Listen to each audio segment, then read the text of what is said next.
বাজেটের রাজনৈতিক দিকটা যদি একটু বলেন, সরকার আসলে তার রাজনৈতিক ইশতেহার পূরণ করতে গিয়ে এক ধরনের চ্যালেঞ্জ নিচ্ছে কিনা বা এক ধরনের খরচ বাড়িয়ে দিচ্ছে কিনা, যেটি আসলে এখন টের না বলেও মানুষ কিছুদিন পরে টের পাবে, এরকম কোনো ঘটনা ঘটছে কিনা? বাজেট বলতে আমরা সারা জীবন যেটা শুনে আসছি আর কি, মানে বাজেট আসলে কি, আমরা বলি না যে আয় বুঝে ব্যয় করো বা cut your coat according to your cloth. ছোটোবেলা থেকে আমরা তো এই রচনা সবাই মুখস্থ করেছি, এই ভাব সম্প্রসারণ মুখস্থ করেছি।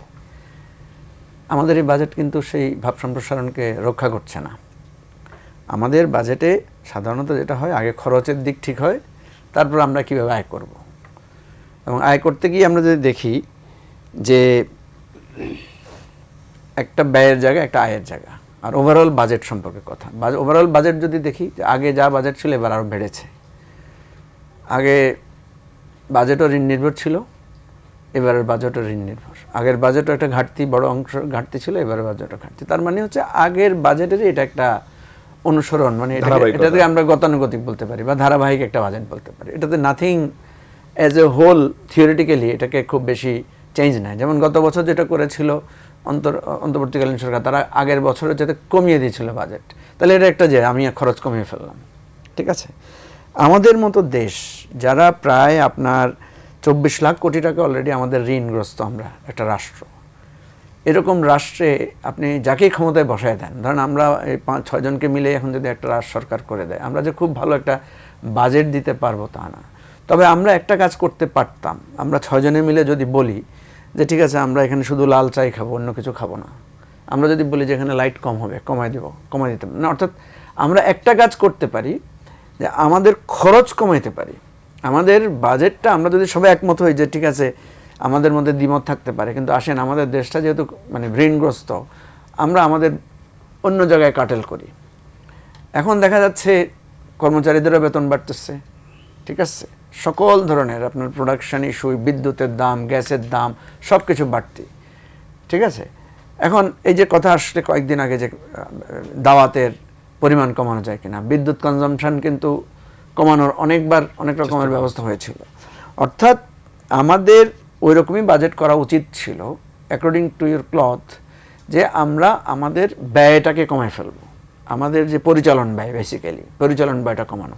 কিন্তু আপনি দেখেন বাজেটের একটা বড় অংশই হচ্ছে পরিচালন ব্যয়, আরেকটা অংশ হচ্ছে ঋণ পরিশোধ। তাহলে থাকছে আর কি, ওই যে যেটা সাজেদ বলল ডাক্তার সাহেব, যে আপনার 9,38,000 কোটি টাকা দেখা যাচ্ছে, অনেক টাকা মনে হচ্ছে, কিন্তু আসলে তো বেতনেই চলে যাচ্ছে, আপনার ওই যে ঋণ পরিশোধই তো চলে যাচ্ছে। বাকি যেটা থাকছে সেটা আমি মনে করি খরচের দিক।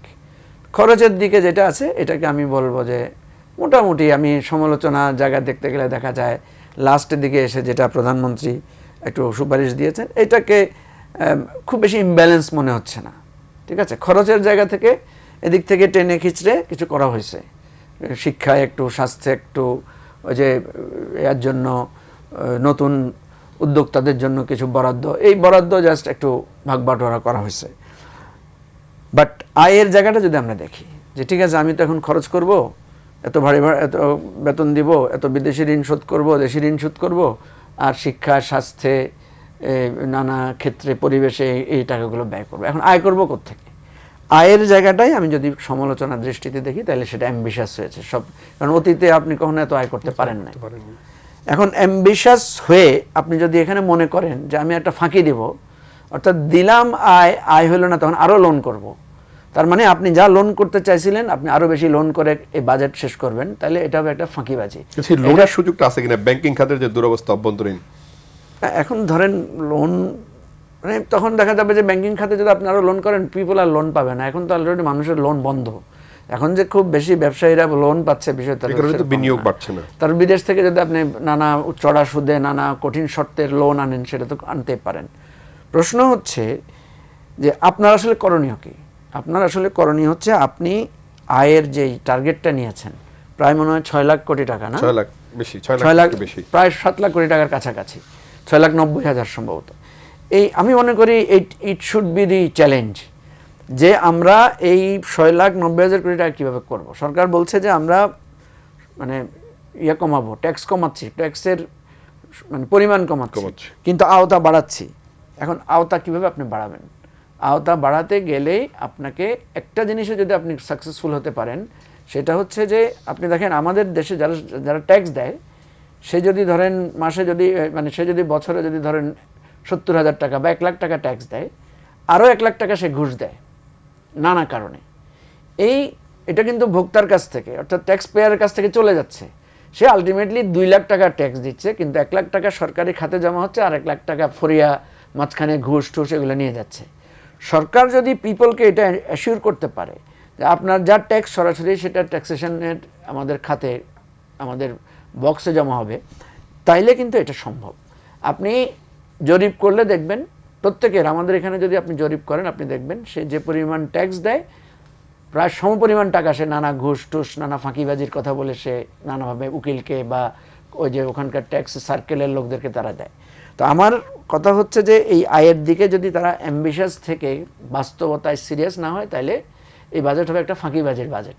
আপনি মুখে মুখে বললেন অনেক কিছু, বাস্তবে মানুষ কিছু পেল না।